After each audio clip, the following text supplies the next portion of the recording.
Assalamualaikum warahmatullahi wabarakatuh. Perkenalkan, nama saya Belila Sakinah dengan NIM 2305111975. Di sini saya akan menjelaskan pengertian tunarungu terhadap pendidikan inklusi. Yang pertama, pengertian tunarungu.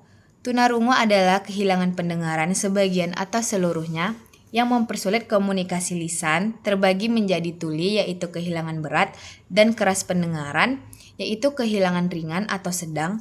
Anak tunarungu ini biasanya seperti anak normal tetapi memerlukan pendidikan khusus untuk mendukung perkembangan mereka.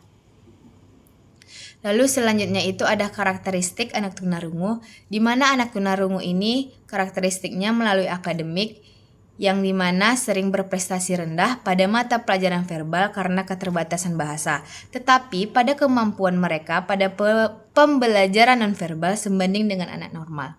Lalu sosial emosionalnya, di mana anak tunarungu ini cenderung bergaul dengan sesama tunarungu karena kesulitan komunikasi mereka. Sering egosentris, kurang percaya diri, mudah cemas, dan cepat marah akibat sulit menyampaikan pendapat kepada orang lain.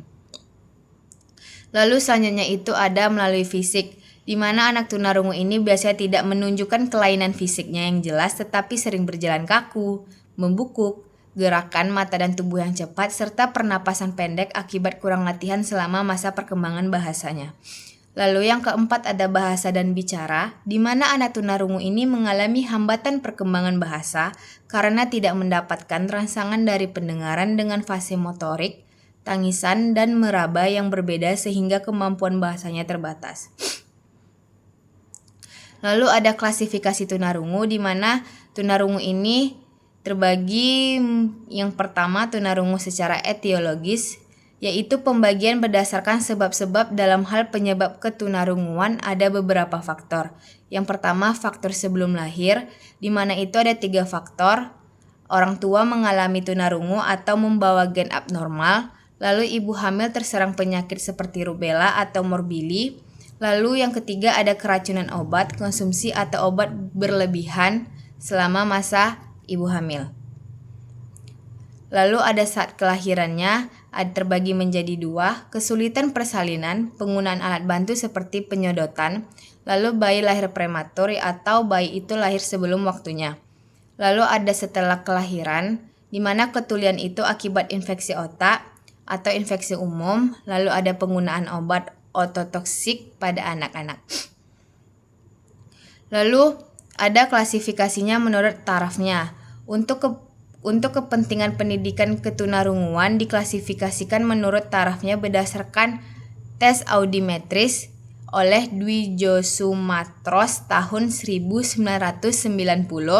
Yang pertama ada tingkat 1, di mana anak ini kehilangan kemampuan mendengar antara 35 sampai 54 dB.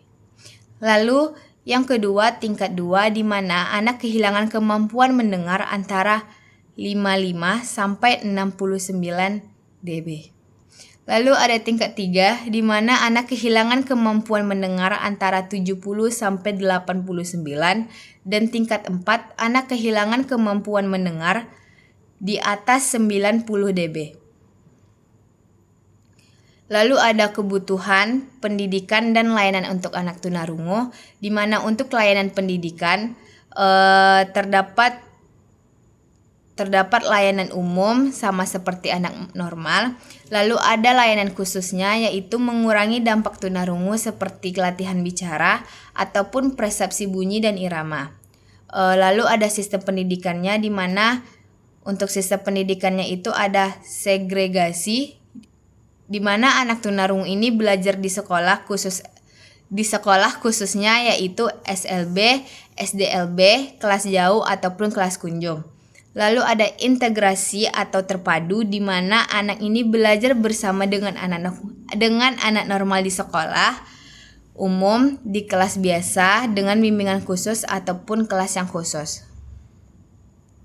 Lalu ada strategi pembelajarannya, di mana anak tunarungu ini sama dengan anak yang normal, tetapi di sini lebih menekankan aspek visual ataupun indera penglihatannya.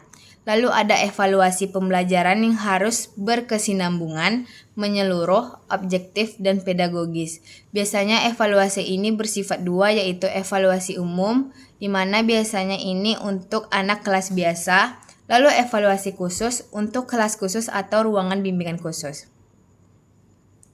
Lalu ada pengaruh pendengaran terhadap perkembangan bicara dan bahasa anak, di mana keterbatasan pendengaran menghambat perkembangan bicara dan komunikasi anak tunarungu. Anak tunarungu total sulit mengembangkan bahasa lisan karena tidak menerima masukan suara, sementara tunarungu ringan atau sedang masih dapat memanfaatkan sisa pendengarannya.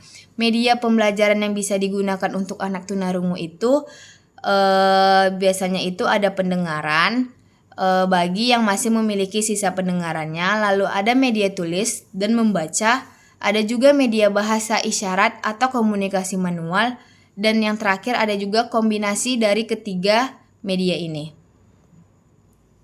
Lalu untuk kesimpulannya itu, anak tunarungu adalah anak dengan hambatan pendengaran yang mempengaruhi perkembangan bahasa, komunikasi, akademik, serta sosial emosional.